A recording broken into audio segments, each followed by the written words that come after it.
Welcome to Let's Talk Business Phoenix, the Greater Phoenix Chamber's podcast. I'm your host, Todd Sanders, President and CEO of the Greater Phoenix Chamber. Each week, we tackle key issues affecting businesses, the community, and state, aiming to drive growth and overcome challenges while uniting community leaders to move Phoenix forward. Let's Talk Business Phoenix was produced in partnership with Ideas Collide, an agency offering a full suite of custom marketing solutions for your brand's unique challenges. Make a connection at ideascollide.com. Well, welcome back to the podcast. We have an exciting show. We have a great guest today, Shannon Clancy, who is the CEO of St. Vincent de Paul Phoenix. Welcome. It's great to have you. Thank you so much for having me. Well, I'd love for you to maybe start by telling us a little bit about yourself, the work that you do, and maybe something that we wouldn't find on your bio that we would find interesting. Oh, gosh.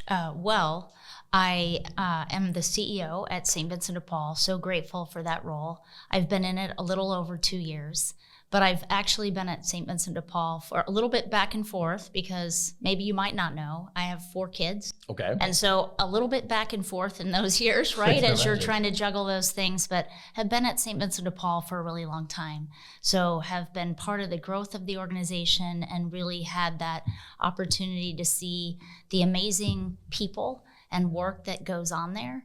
And you might not know that I am actually a Phoenix native. So I grew up here. I lived away for a while, but I grew up here. So I am very grateful every day to run into people that I knew when I was little in school, people who are Mr. and Mrs. to me. And that has been a really great blessing at St. Vincent de Paul to be connected to this community for so long. Absolutely. And it's interesting, even the people who maybe came here maybe in their adolescent, but then left, they always want to come back. It's almost like you have to leave to understand how important and how special this place is. Well, it's just a really generous, kind, loving, compassionate community. And we certainly see that at St. Vincent de Paul. We wouldn't exist without that. And we see the very best of the community and how much people want to be embedded in the community and doing good things, that we all want to move this community forward together. And I think that's really what's most special. Well, it is. And I think when you think about St. Vincent de Paul, I think people think they're sort of synonymous with our community and certainly have such an important place. But maybe talk a little bit about the mission and perhaps how that's evolved over time. Sure. Well, St. Vincent de Paul's mission is to feed, clothe, house, and heal people in need in our community. So people who have nowhere else to turn for help. But the second part of the mission is just as important, and that's to provide opportunities for the community to serve, to find that sense of meaning and purpose and joy and service. And we really see those two things as being equally important. In fact, we would feel that if we can engage and inspire people to be part of the community and to do things to care for others, that the Feed, Clothe, House, Heal will take care of itself. So it's a large organization really made up of partnerships throughout the community that allows us to come alongside and share with one another, love and care for one another. And it really does make it a beautiful community to be part of. So We're doing a whole lot in the community, 7,000 meals a day, thousands of food a day out of our kitchen. Thousands of food boxes being delivered by volunteers into homes, a medical and dental clinic for the uninsured, housing for people, doing a lot of homelessness prevention. Really, at its core, St. Vincent de Paul is trying to help prevent some of those things from happening. But when people do take a little stumble and they need support, then our organization with thousands of volunteers is there to help people back on their feet. And I think you said something interesting, that you're looking at a preventative approach. And clearly you want to help people who find themselves in those streets. But to prevent that from happening, for instance, from going hungry or for being homeless, is really laudable. Well, I mean, I think that's really what the organization has been doing for, a couple hundred years here in the States, here in Arizona for about 80 years. And so it really is neighbors helping neighbors. If you can get ahead of, for example, homelessness, if we can intervene when somebody has a flat tire on their car and can't get to work, or their child has to stay home from school and they miss a few days of work and now they can't make rent. If we can step in and intervene and prevent them from becoming homeless, just stabilize families, then that's really the best work. It's so much cheaper. It prevents trauma of all kinds of other things happening. And there's so many ways to do that. And that's really at its core what St. Vincent de Paul tries to do through volunteer hours and the community coming together to support one another. Well, it's extraordinary, and the figure of 7,000 meals a day, I can't imagine. I mean, I'm sure there are probably a lot of fast food places that don't reach those numbers. Well, it's one of the larger commercial kitchens in the whole state, but it's manned by all those volunteers and a core staff that helps make it all go. We're serving those meals in our dining room, in some of the shelters that we run, but also in housing programs and shelters in the community that we would be the caterer for them. So those meals are going throughout the community. We use a lot of volunteers to make them happen and a lot of big commercial kitchen equipment, right? But it really is amazing what we can do when we all come together. And that's really what we would say about our work, is that we wouldn't be here doing what we do without the generosity and support of the whole community. Absolutely. Well, obviously something drew you to St. Vincent de Paul years ago. You left the state, came back, and how did you end up there? Well, I ended up there. I always tell this story because I think it's an important one. I ended up at St. Vincent de Paul when I came back because I actually needed a job, right? Hey. And so I had done that work before, but I think that's important because I sometimes think, sometimes we come into something and it becomes part of us. Right? And I was very blessed to come to this mission. I'd done work like it in the past, and I've stayed because of how amazing the people are. And I think what drew me to it is that dual mission. It's not just about trying to help people with their basic needs or prevent challenges from really taking them down a hard path. But it's that idea that as a community, we can come together and share our gifts and talents and passions and make the community better. And really enable good things to happen by getting more and more people involved in a collaborative way where in the end, the gift is back to us. And and that's what I've found in all the years that I've been at St. Vincent de Paul, is every day you're grateful and inspired that I get to be part of this mission around all of these other like-minded, like-hearted people that make me want to be better every day. And especially now in these sort of divisive times, to have people who maybe are in different parts of a political spectrum come together for a common purpose to do some good in the community, I think that there's something to be said for that. Well, no question. Right. We call St. Vincent de Paul a common ground, right? Where those who need help, those who offer help can come together to love and support one another. And I think that really is, when I'm out in the community, so many folks, yes, we talk about some of that division, but really in the end, most of us just want to get along.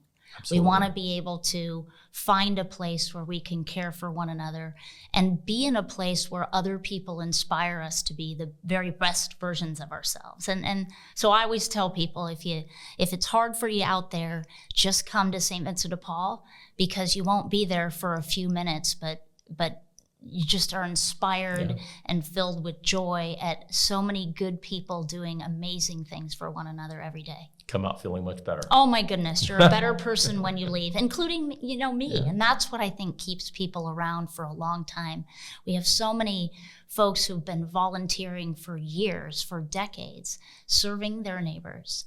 And you can't help but be inspired by that, and it renews your faith in humanity if you need it renewed. And so it fills us with hope to be part of it. And I think to a certain extent, that's what we feel is an important part of our mission. How can we inspire this community and fill it with hope simply by kind of turning that mirror back to say, look, we're all out here.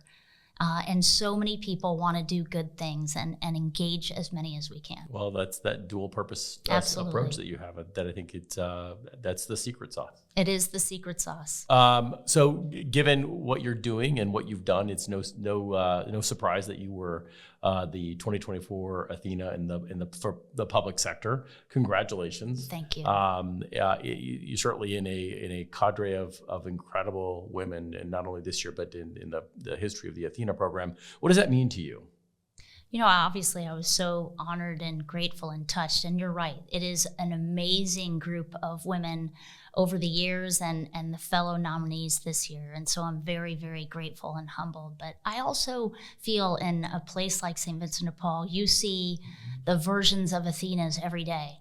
A lot of the people who unsung Athenas, Athenas that don't always get that recognition. And so for me, I feel very grateful, but I also feel that I accept it on behalf of the community and all the folks that I know at St. Vincent de Paul, all the partners and others that are in the community every day doing that work. And that's what I think ATHENA means to me, to be that kind of champion for others and to come alongside so many others to do that for one another.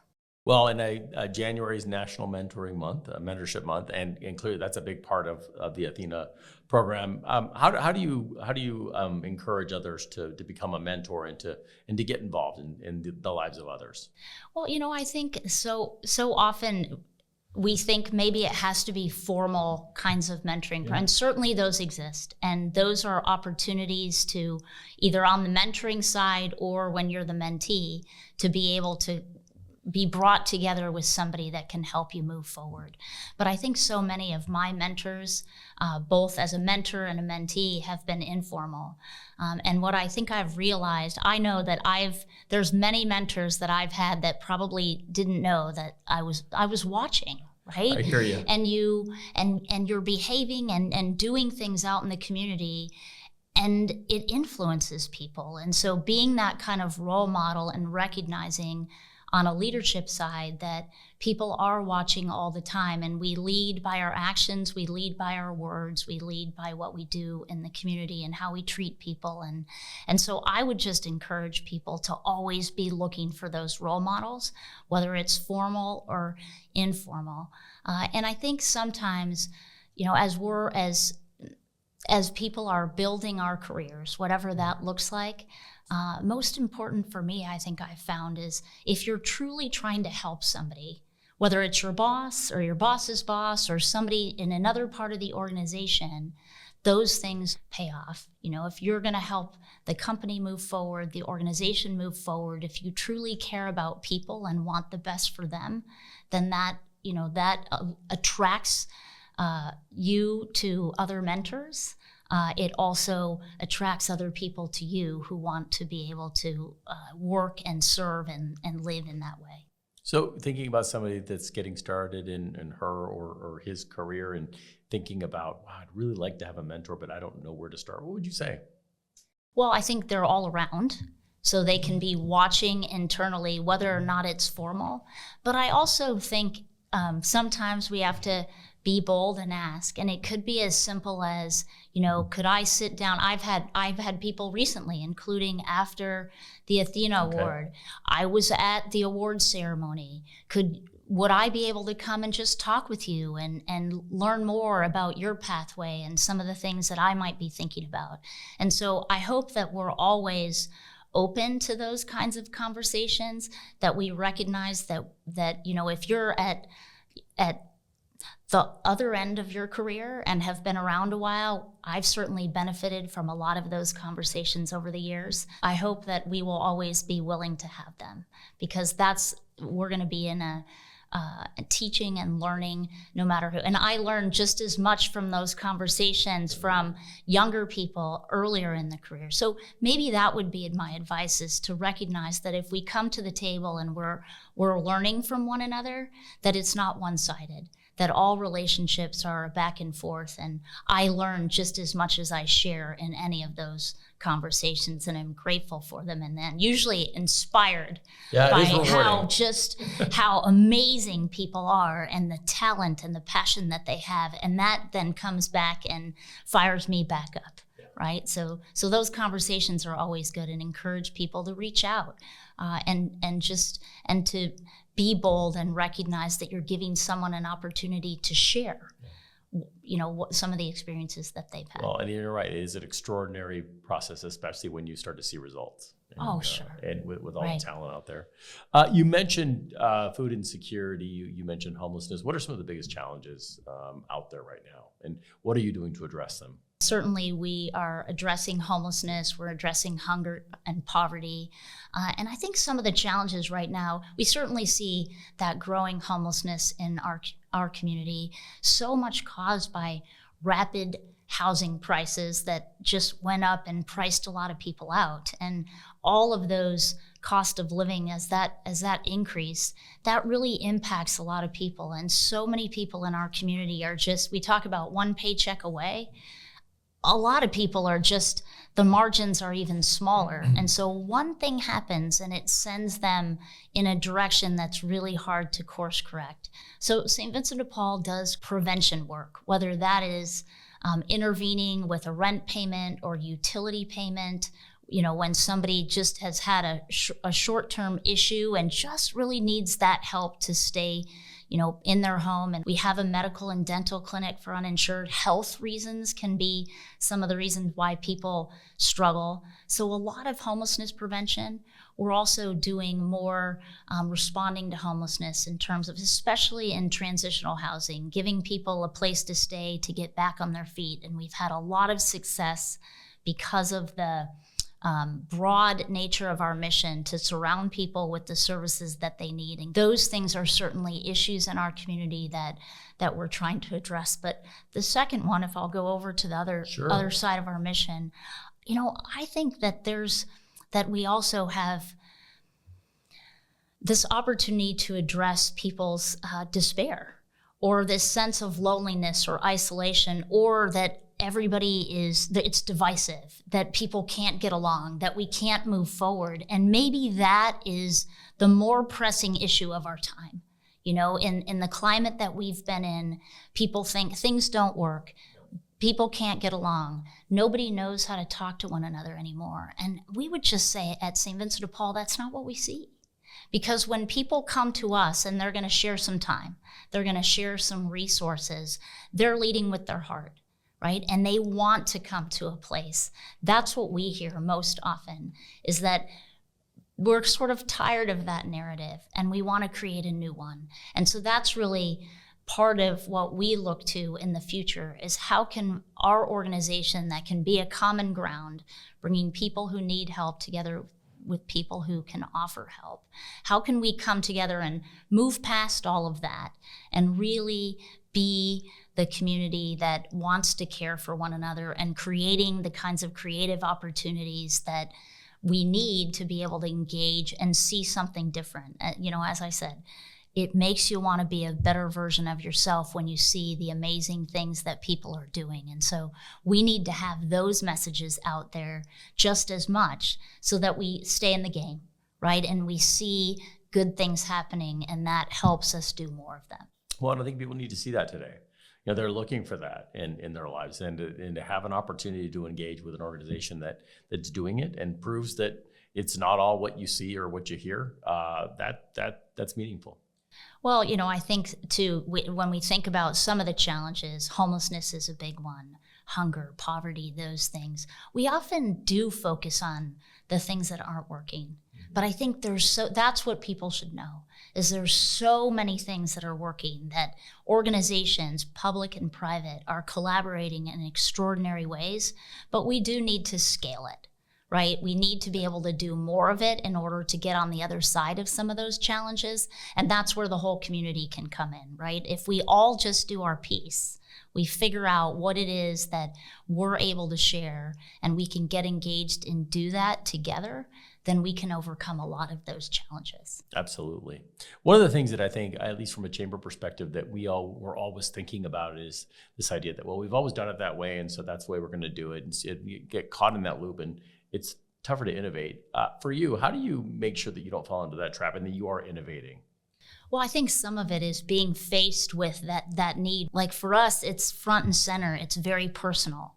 We're coming across people every day who can't make that rent payment, right? Who have fallen into homelessness, who have some medical challenge that really is life-threatening or certainly livelihood-threatening. And you recognize that whatever systems we have out there, they're not adequate, at least for those folks. And so I think that's what keeps us pushing forward. When we put people and their needs and what they're going through front and center, then you're naturally going to want to be innovative. You're naturally going to want to try to figure out, all right, this isn't working as well. What are ways that we might look at it differently? And I think, too, one of the reasons, and we saw this even more, I think, during the pandemic and beyond, maybe it sort of crystallized. St. Vincent de Paul, for many years, we have many government partnerships now, but historically, we've been privately funded, really funded on the generosity of the community. And by its nature of trying to operate like sometimes with two sticks you're rubbing together, it makes you a bit scrappy, right? It helps you figure out, all right, if you don't have all the resources in the world, how are you going to harness the talents and generosity of others in order to make those things happen? And I think that's been the innovation for us. We've got so many partners and so many people looking in, so many people joining in our work, thousands of volunteers, and they're bringing all their ideas, and they're coming face to face with people who have needs. And then when you do, I do think there's something transformational that happens when you have to look into someone's eyes and tell them that you can't help them. Our human self, no matter who you are, your heart just twists, right? And you're driven to figure out, how can this change in order to make it better for him or for her or for that family? And I do think that keeps us always searching for the better ways to do something and surrounding ourselves with people who are going to push us and make sure that we don't just rest on our laurels, right? Because there's always people who could use our support, and figuring out how to be the best steward of resources, or more creative with how we use them, or more creative in how we harness the community. That's what keeps us pushing forward. Well, and I think to your point about partnerships, I mean, certainly that makes a compelling case for a partnership, either with another organization or for the business community. Absolutely. And we couldn't do what we do without those partnerships. We're seeking them out. So we know that we don't do everything well. We can do certain things well. And so we want to be able to find that organization or that partner, the organization that provides services that we don't. People need lots of support, and we don't provide all of them. So how do we partner with another organization that does that really well? We don't need to do it. We just need to have the right partnerships. Same on the business side. There's a lot of industries out there. And, as I often say, I'm an English major, right? There are lots of different types of industries and businesses out there that we aren't experts at St. Vincent de Paul. But we could find somebody out there that is good at that and invite them, ask them if they would help us. Can you help us think this through? Can you help make suggestions for how we might navigate that? And frankly, it's actually more fun that way, as you're tying in a variety of people's perspectives, and then we all have the opportunity to serve, and that becomes a win-win, right? Because if you're sharing your time and talent and something amazing moves forward at St. Vincent de Paul, we're both happy. Right? And so how do we seek those kinds of relationships out? By putting our feelers out in the community every time there's somebody out there that's really good at it, that we can invite into our mission to help us figure out how to be better for the people that we serve. And so I guess maybe it's self-evident, but for a business leader or a community leader that really wants to get involved, perhaps with your organization, where do you start? Well, they can reach out to me for one. So please reach out. You can somebody could even just go on our website and tap into our volunteer team, and they'll connect. We meet with people. I've probably had 2 or 3 meetings, last week, that were various partners that have a gift or talent to share and want to find a way to apply that in the community. And so we have companies that come and volunteer with their teams. We would say, it's a win-win, right? They're helping us do good work in the community that we couldn't make happen without them. It's also a great thing for their team. And especially with hybrid workplaces, right? To have a place where the whole team can come together, they wear their shirts, they feel proud about being part of that business, that it's supporting, its corporate values are sharing with the community. They come alongside one another and have sort of that, that social and social impact time, and they walk away like, I love this company. Right? So it really is a win-win. And so I just encourage any leader on the nonprofit side, on the for-profit side, to reach out to us, because that's the way. There's a lot of needs. There's a lot of people who need help in the community, but the way that we're going to do more is when we come together and collaborate and find ways to leverage our strengths. And to your point, it's a win-win. For the business such a win. Well. Mm-hmm. So obviously, you a lot of experience at St. Vincent. 2 years into your stint as CEO, where do you want to take it? What's your vision for the next 5 years? Well, we're moving forward on a couple of interesting projects, but we want to be able to expand our footprint, and especially in healthcare. Okay. So we're providing medical and dental care for uninsured patients, and to be able to find ways to partner with that community. We have great partnerships with Creighton and Mayo and U of A and ASU Health and the hospital system, and how can we ensure that people can get the care that they need. We want to do a lot more in homelessness prevention. We really want to find ways to partner with the community in order to do more. We've created an app that is called Angels on Call, where we're inviting people in the community who want to be one of those angels on call. They would stand ready saying, I can help if that mom is about to become homeless with her kids and she needs a rent payment. Call on me. I can't do it every month. I can only do it a couple of times a year for this amount, but call on me. I'll be one of them, and we can come together and help her. So to try to scale those efforts. And I think as much, probably the most important thing is to really lean into this idea of creating opportunities for people to find meaning and purpose and joy and coming together through service. Really trying to harness the community's goodwill and generosity and talents and expertise to put it to work. That's probably the most important piece, because if we can do that well, if we can leverage those partnerships and give many more people the opportunity to serve and find that sense of meaning and purpose, maybe we'll be having a different conversation out there, right? You bet. Because you can't do it all, but everybody can do one thing. So how do we get to the place in our community where everybody's doing their one thing and we know we're part of something bigger? That adds up to it adds up. It adds up to a million things. A lot of people say, well, I can't give $1 million, so how can I help? But everybody might be able to give $1, right? Or the butterfly effect. $5. Yeah. And that's really what St. Vincent de Paul's mission stands on, is that butterfly effect, because you can't know how your $1 or your 1 hour of time or your one act of service impacts not just maybe the individual with that meal or that healthcare visit or that night of housing, but how it impacts other people around them by renewing their spirit. And given the extremely large mission of St. Vincent de Paul and your job, what's your leadership philosophy? I think my leadership philosophy, I'm not sure if it's any one thing. I think I'm at a place like St. Vincent de Paul, so much of what happens is happening around you with the gifts and talents and skills of so many other people.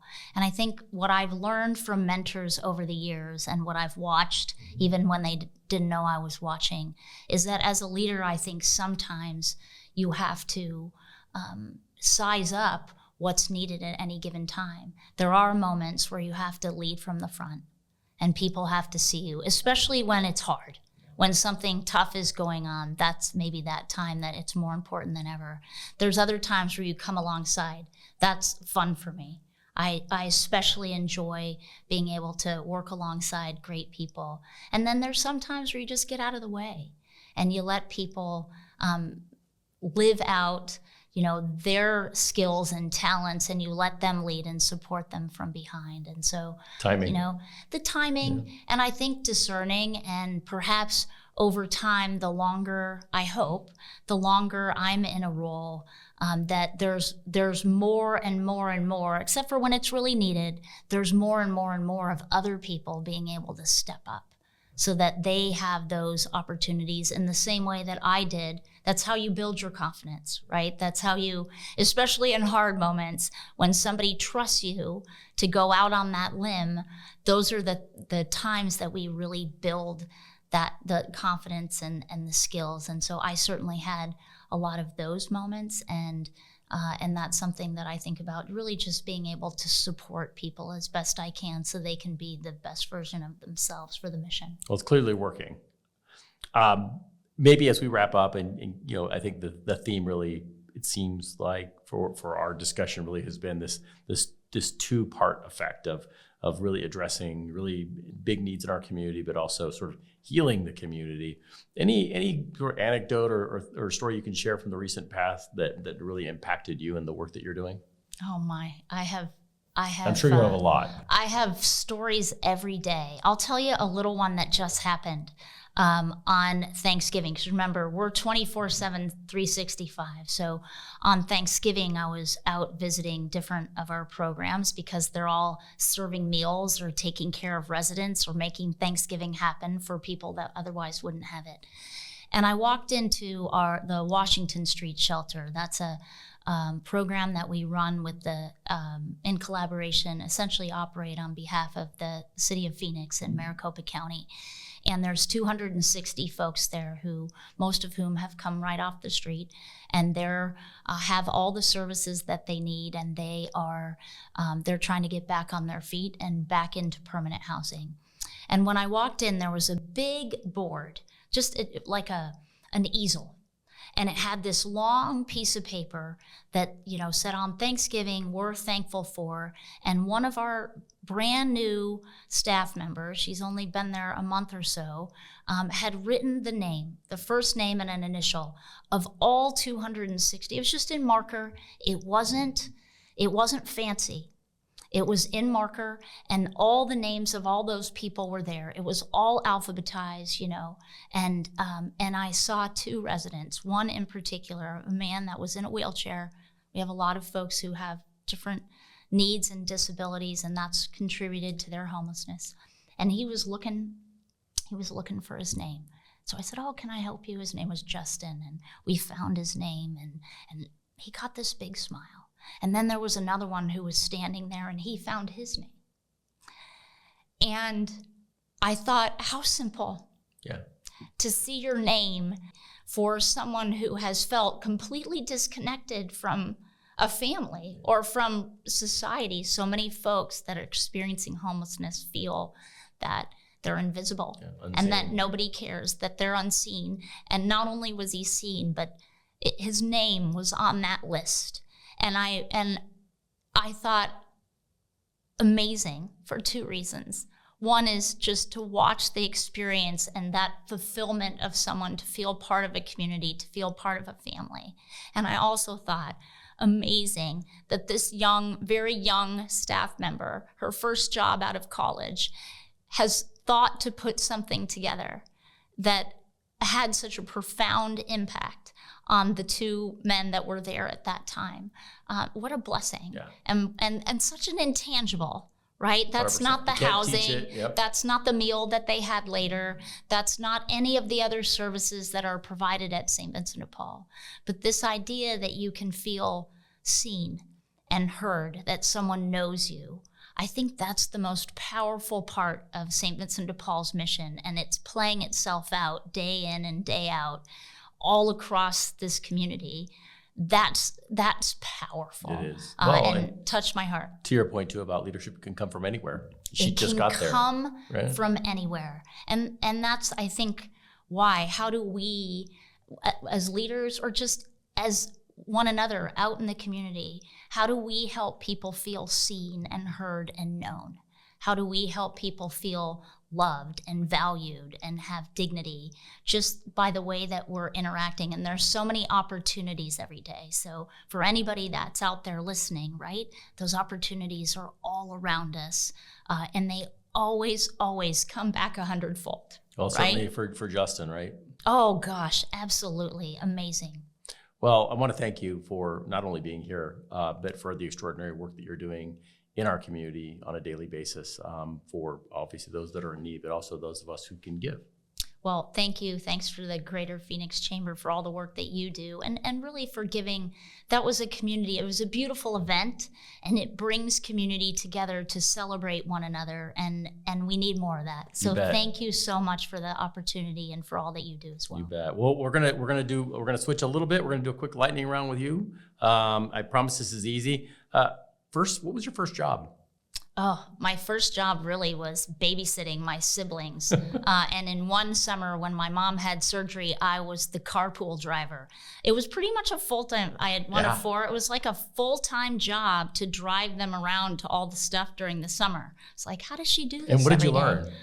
Oh my gosh, I learned I should have great respect and reverence for my mother, Yes, for all that she did, and also that you spend a lot of time in the car when you're a parent. And now with your 4 kids, you know. I know. Then I learned that, like, I got to repeat that, right? But I also learned the value and the importance of family. Yeah. And I think that's something that, because of growing up in that kind of family, and recognizing that out in the community, like Justin, like others, don't always have that same family, and that's an opportunity to give them that experience. My wife always says that your siblings are the only ones that do the whole journey with you. Not your parents, it's your siblings, and exactly and they're right. still there. If people want to get involved, what's the best way to connect with the St. Vincent de Paul Society? So they can go to our website, stvincentdepaul.net, and they can also even email volunteer@svdpaz.org. Go find us online, St. Vincent de Paul Phoenix. All kinds of ways to get involved. And just remind everyone, whether for St. Vincent de Paul or another qualifying charity, the state of Arizona gives us this amazing tax credit, not just for qualifying charities, but for foster care and schools and all kinds of things. It's really the gift of the state to let its citizens take that tax credit, not a deduction, but actually tell them, I want to shift my taxes over to some of the causes that I care about. The money you would have paid anyway. The money that you would have paid anyway. So if you don't know about that, it can, as I said, St. Vincent de Paul obviously qualifies, but so many others. And it really is an amazing thing. And just because this is after January 1st, you can make your gift up to tax filing day. So it's never too late. But even if you can only do $50, you can still divert that $50 you would have paid to taxes into a cause that you care about. So just remind people that it's a great gift that goes on, keeps on giving, and it's a great opportunity for all of us to support organizations that we can care about and get involved. And so we invite you, if somebody's out there and they made a New Year's resolution to get more engaged in the community or go hang out with people who care about others, then come to St. Vincent de Paul, because we can find a spot for you. And it really is, it would make the 2025 year your best ever. Well, I can't think of a better way to end our conversation. So we'll end it there. Thank you again, and we'll look forward to having you back again soon. Thank you. So grateful to be here. Thanks for watching this episode of Let's Talk Business Phoenix. Please take a moment to tap the follow or subscribe button for more great podcast episodes to help your business thrive.